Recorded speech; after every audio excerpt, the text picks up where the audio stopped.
Hi friends, welcome to my YouTube channel Sanjay academy. कैसे हैं आप सभी लोग।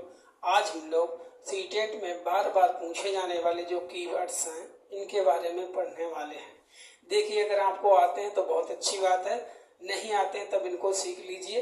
इनका एप्लीकेशन बहुत जरूरी है। जैसे याद आपने कर लिए कि समृद्ध परिवेश है, बहुभाषिकता है, रचनात्मक आकलन है या मूल्यांकन है, सक्रिय अधिगम है, याद कर लिए, बहुत अच्छी बात। अब इनका एप्लीकेशन भी समझ लीजिए।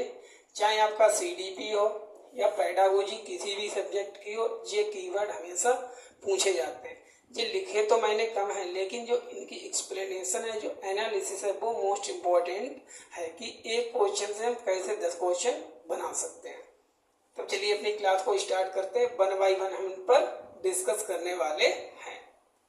देखिए, सीटेट के लिए पहले तो अपने माइंड में एक चीज बैठा लीजिए, बिल्कुल सेट कर लीजिए।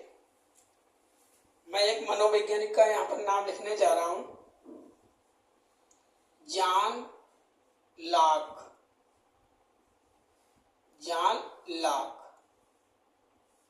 जॉन लॉक के मनोवैज्ञानिक थे। इन्होंने कहा था कि जो बच्चा होता वो खाली घड़ा होता है, ठीक है, ब्लैंक स्लेट, खाली घड़ा। बहुत आराम से समझेंगे, खाली घड़ा। इन्होंने कहा था कि जो बच्चा होता है उसको कुछ भी नहीं आता जाता है, उसके अंदर जो ज्ञान है वो टीचर भरता है, सोसाइटी भरती है, वो ब्लैंक स्लेट होता है। इसको ब्लैंक स्लेट कहते हैं, ठीक है, ब्लैंक स्लेट। कई बार पूछा गया है तो ध्यान रखना। तो ये चीज अपने माइंड में सटा लीजिए कि ये चीज जो है वो ट्रेडिशनल है, ये गलत है। आज इस अवधारणा को अमान्य घोषित कर दिया गया है कि ऐसा बिल्कुल भी नहीं होता कि बच्चा खाली हो और उसको ज्ञान ना हो, ठीक है। बच्चा बेवकूफ नहीं होता है, उसको ज्ञान होता है। अब किस पर हमारी जो है स्टडी चल रही है, कंस्ट्रक्टिविज्म, रचनात्मक बात पर, जिसकी चर्चा किसने की है, जिसको दिया है जीन पियाजे ने। तो बच्चा कैसा कैसा है उसके बारे में हम लोग पढ़ेंगे। तो इस प्रकार का अगर कोई ऑप्शन हो तो उसको मत करना, खाली स्लेट उलेट वाला, ठीक है। चलिए अब हम इन पर वन बाई वन डिस्कस करते हैं, सीखते हैं।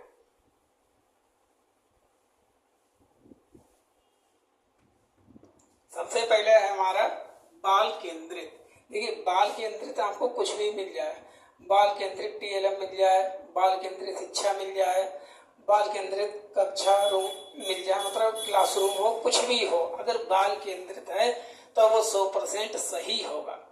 कब सही होंगे ये बात देखिए। 2 प्रकार के क्वेश्चन पूछे जाते हैं सीटेट में। एक तो पूछे जाते हैं पॉजिटिव, एक पूछे जाते हैं निगेटिव। अगर क्वेश्चन इस प्रकार से पूछा जाए कि निम्नलिखित में से कौन सा सही होगा, कौन सा सबसे ज्यादा उपयुक्त है, तब तो जो है ये वाले सही होंगे, सही होगा, ठीक है। अगर इस प्रकार से क्वेश्चन पूछा जाए, अगर क्वेश्चन इस प्रकार से पूछ लिया जाए कि निम्नलिखित में से कौन सा सही नहीं होगा या केवल, ऐसे करके आ जाता है, मात्र एक को ही छोड़कर अनुप्रयुक्त, तो वो वाले क्वेश्चन जो होते हैं वो निगेटिव होते हैं और उनका आंसर भी निगेटिव होता है। तो ये चीज आपको क्वेश्चन को अच्छे से पढ़ लेना कि इसमें क्या पूछा गया है, क्या नहीं पूछा गया। अगर आपने नहीं वर्ड को नहीं पढ़ा तब बिल्कुल आंसर जो है चेंज हो जाएगा और हमारा नंबर जो है चला जाएगा। तो ऐसा बिल्कुल भी नहीं करना। देखिए, तो बाल केंद्रित का सबसे पहले है बाल केंद्रित। आराम से बने रहिए। बाल केंद्रित का मतलब है, जैसे ये सर्किल है, ठीक है, यहां पर बच्चा है। अब एक बात ये ध्यान में रखना कि बच्चे के अनुभव को हमको प्राथमिकता देनी है। बाल केंद्रित का मतलब है पहले बच्चा है, बाद में सब है, बाद में टीचर हैं, ठीक है, और सिस्टम है, सभी चीजें हैं, जितनी भी चीजें, पुस्तकें हैं, टीएलएम है, कोई चीज हो, वो बच्चे के बाद पहले बच्चे हैं, कुल मिला के हमें बच्चों को प्राथमिकता देनी है, उनकी एज को, ठीक है, और उनके अभी जो लर्निंग है उसके लेवल को हमको देखकर चलना। कुल मिला के आपको बच्चों को प्राथमिकता देनी है। इसको कहते हैं बाल केंद्रित। अगर कहीं पर भी लिखा हुआ मिल जाए पुस्तक केंद्रित या अध्यापक केंद्रित, वो गलत होगा। नेक्स्ट है हमारा समावेशी शिक्षा। ऐसे 1 बाय 1 डिस्कस कर लेंगे, बस इतने को ही डिस्कस करेंगे। देखिए समावेशी शिक्षा क्या होती है। समावेशी शिक्षा मिल जाए, क्लासरूम मिल जाए, कहीं पर भी अगर समावेशी वर्ड मिल जाए तो इसका मतलब एग्जैक्टली होता क्या। देखिए समावेशी को याद करने के लिए आपको केवल एक ही चीज याद करनी है, I बराबर G+S। अगर जिसने लाइन केवल एक याद रख ली, जीवन में समावेशी शिक्षा से क्वेश्चन आएगा, कभी गलत नहीं होगा। केवल इतना याद कर लो, I बराबर G+S। इसका मतलब क्या, I फॉर इंक्लूसिव एजुकेशन समावेशी शिक्षा, G फॉर जनरल मतलब सामान्य, और S फॉर स्पेसिफिक मतलब विशिष्ट। I का मतलब समावेशी। कहीं पर भी ये वर्ड मिल जाए। देखिए जब एक ही क्लासरूम में, ये मान लीजिए हमारा क्लासरूम है, ये क्लासरूम है, एक यहाँ पर विशिष्ट बालक है, ठीक है, ये विशिष्ट बच्चे हैं और ये यहाँ पर सामान्य बच्चे हैं। तब जिस क्लासरूम में सामान्य बालक, ठीक है, और विशिष्ट बालक दोनों एक ही में बैठकर पढ़ते हैं, साथ साथ पढ़ते हैं, तब उस क्लासरूम को हम इंक्लूसिव क्लासरूम कहते हैं, समावेशी जो है इंक्लूसिव क्लासरूम कहते हैं। जब भी सामान्य बालक और विशिष्ट बालक दोनों को जोड़कर मिलाकर एक में बैठाया जाए, एक ही प्रकार से देखा जाए, एक ही प्रकार से ट्रीट किया जाए, तब वहां पर इंक्लूसिव एजुकेशन होती है, इंक्लूसिव क्लासरूम होता है। बस इतना आपको याद रखना है, ये हमेशा सही होता है, पॉजिटिव वर्ड है इंक्लूसिव। समावेशी शिक्षा, शिक्षा मिल जाए, पाठ्यक्रम मिल जाए, कुछ भी मिल जाए, समावेशी सही ही है। सक्रिय अधिगम। देखिए सक्रिय एक होता है निष्क्रिय।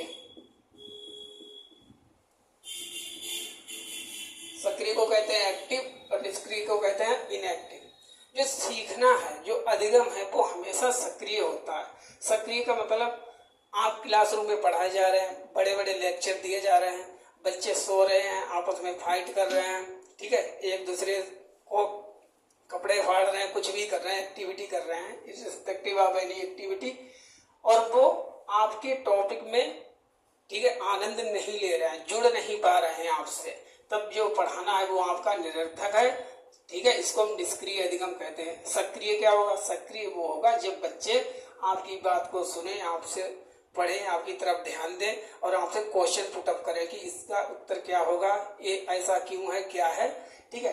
तब जब बच्चे, ठीक है, participation of the child, NCF 2005 में डायरेक्ट लिखा है, participation of the child, engagement of the child, बच्चों की संलग्नता, ठीक है। तो तब जो बच्चे हैं वो अधिगम करते हैं, उसको हम सक्रिय अधिगम कहते हैं। तो सक्रिय वर्ड जो होगा वो हमेशा सही होगा। सक्रिय के बाद हम प्रोत्साहित पर बात करते हैं। देखिए प्रोत्साहित क्या होता है, इसको हम इनकरेज करना कहते हैं। आपकी क्लासरूम में कोई बच्चा आया, पहले ही दिन पढ़ने आया, पहले ही दिन आपने मान लीजिए 8-10 उससे क्वेश्चन पुटअप कर दिए, ठीक है, बच्चा नहीं क्वेश्चन बता पाया, हो सकता है आपने कह दिया, ठीक है, निगेटिव रूप से कि तुम बेकार हो, बेवकूफ हो, तुम कुछ नहीं कर पाओगे लाइफ में, वगैरह वगैरह वगैरह, ठीक है, आपने ये बातें उसके लिए बोल दी। ये बातें बच्चे के माइंड को हैम्पर कर देती हैं जाके, ठीक है, उसको निगेटिव रूप से मोटिवेट करती हैं, जो कि गलत होता है। तब हमको क्या करना चाहिए, अगर उसने 10 के 10 क्वेश्चन ना बता पाए, अगर आप एक अच्छे टीचर है तब आप क्या कहेंगे, कोई बात नहीं बता पाए, आगे से पढ़ लेना, ध्यान कर लेना, ठीक है, और हमको याद रखना होता, सिखाना तो कुल मिला के आपको उसको पॉजिटिविटी देनी है। तो इसको कहते हैं प्रोत्साहित। इसका जस्ट अपोजिट होता है एक हतोत्साहित। हतोत्साहित गलत होता है, जो प्रोत्साहित होता है वो सही होता है। क्रियाकलाप एनसीएफ एनसीएफ 2005 के अनुसार यहाँ पर लिखते हैं। क्रियाकलाप समझ लीजिए, एक्टिविटी जिसको कहते हैं हम।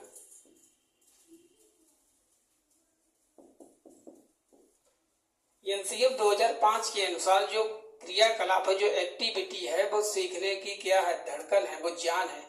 आप बच्चे को बिना एक्टिविटी के कुछ भी नहीं सिखाएंगे।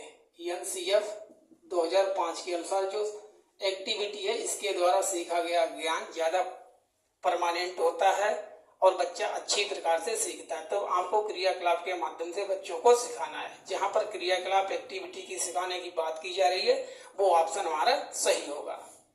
वास्तविक जीवन, अगर आप कोई भी चीज बच्चों को पढ़ा रहे हैं तो बच्चे उस चीज को अपनी रियल लाइफ से, अपनी सोसाइटी से, अपनी फैमिली से कनेक्ट कर पा रहे हो, तब तो ठीक है पढ़ाना आपका। अब आपने पढ़ा तो दिया, बच्चे उस चीज को समझ नहीं रहे हैं, तो ये भी गलत हो। तो उनके आप जो है रियल लाइफ से एग्जाम्पल दीजिए। जैसे क्लासरूम में आयत पढ़ाया गया, ठीक है, आयत तो पढ़ा दिया आपने कि जिसकी 4 साइडें होती हैं, आमने वाली जो साइडें होती है वो पैरेलल होती हैं, बराबर होती हैं, ठीक है। ये तो हो गया पढ़ाना सैद्धांतिक। अगर बच्चा अपने गेट को देखकर कहता कि हाँ, जो हमारा गेट है मकान का, ये जो व्हाइट बोर्ड है, ये भी एक आयत है। देखिए 4 साइडें हैं, इसमें आमने सामने वाली साइडें बराबर हैं, समांतर हैं, तो ये भी आयत है। तब जब वो अपने गेट को देखकर, अपनी अलमारी को देखकर कहने लगे कि ये भी एक आयत है, सर ने मुझे आज आयत सिखाया, तब उसको कहते हैं वास्तविक जीवन, रियल लाइफ से कनेक्ट करके पढ़ाना। इस प्रकार से हमको पढ़ाना चाहिए। अगर कहीं पर भी आपको लिखा हुआ मिल जाए, रटाना, ठीक है, याद कराना, कंठस्थीकरण कराना, वो गलत होता है। हमको बच्चों को रट्टे लगवाकर कोई भी चीज याद नहीं करानी, बल्कि सिखानी है। अवसर, सीखने के लिए बच्चों को जितने ज्यादा से ज्यादा आप अवसर देंगे, अपॉर्चुनिटी देंगे, बोलने के लिए, कहने के लिए, प्रश्न पूछने के लिए, बच्चे उतने ही अच्छी प्रकार से अपने आप को एक्सप्रेस कर पाएंगे, अपनी बात को रख पाएंगे। तो हमको बच्चों को हमेशा क्या देने, अवसर देने हैं। तो ये भी बात सही हो गई। नेक्स्ट क्या है, करके सीखना, learning by doing, most important है learning by doing. Learning by doing का मतलब होता है अपने आप से कर करके सीखना। एक तो मान लीजिए मैंने बच्चों को कोई टॉपिक पढ़ाना है, एक तो मैंने इसको टीएलएम के माध्यम से पढ़ा दिया, उसको वीडियो दिखा दिया, ठीक है। अगर उसी काम को बच्चा अपने हाथ से करके देख ले, ठीक है, इसको हम कहते हैं हस्तपरक अनुभव। हस्त हिंदी में लिख के आएगा हस्तपरक अनुभव। तो जो हस्तपरक होता है, हैंड्स ऑन एक्टिविटी होती है, वो बहुत ज्यादा इंपॉर्टेंट होती है। जहां पर hands on activity, learning by doing, करके सीखने की बात की जा रही, वो ऑप्शन हमेशा सही होगा। किसके अनुसार, एनसीएफ 2005 के अनुसार। आगे क्या है, लैंगिक समानता। आपके माइंड में, ठीक है, पढ़ाई के तो लिए रख लीजिए, वैसे पर्सनल लाइफ में भी आपको रखना है, male is equal to female. कोई भी ऑप्शन इस प्रकार से है कि अगर उसमें ज्यादा फोकस मेल की तरफ दिया हो या फीमेल की तरफ दिया हुआ हो, किसी को भी रूढ़िवादी विचारों से जोड़ा जा रहा है, तो वो गलत है। दोनों में समानता हमको देखनी है। जैसे लड़कियां गणित में कमजोर होती हैं, लड़के गणित में अच्छे होते हैं, ये क्या है, रूढ़िवादी जो हमारे जो विचार हैं वो लैंगिक असमानता को दर्शाते हैं। हमको लैंगिक समानता की बात करनी है, जेंडर इक्वलिटी की बात करनी है, ना कि जेंडर इनइक्वलिटी की बात करनी है, ठीक है। तो ये हो गया लचीलापन। अगर कहीं पर भी लचीलापन लिखा हो, चाहे वो आपका सिलेबस हो, चाहे वो टीचर हो, कोई भी चीज होगा, जो लचीलापन का मतलब होता है, देखिए पहले मतलब समझ लीजिए कि लचीलापन का मतलब क्या है। ये वर्ड पढ़ा तो बहुत है, लचीला।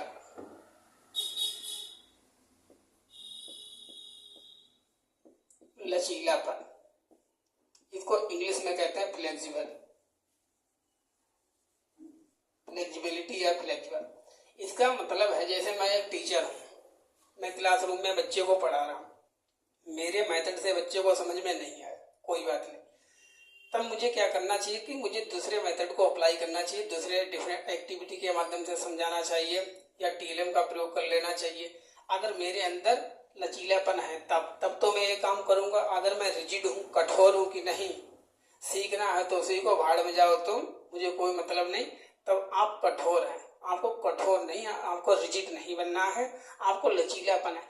एक चीज से अधिक प्रकार से सिखाने का हमको प्रयास करना है। कहीं पर भी वर्ड मिल जाए, सिलेबस की बात की जा रही है, टीचर की बात की जा रही है, क्यूरिकुलम की बात की जा रही है, तो जहां पर भी फ्लेक्सिबल या लचीला वर्ड मिले वो सही होगा, रिजिड गलत होता है।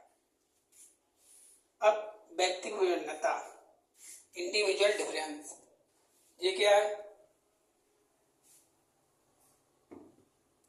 एक जॉन गाल्टन थे, मनोवैज्ञानिक जॉन गाल्टन।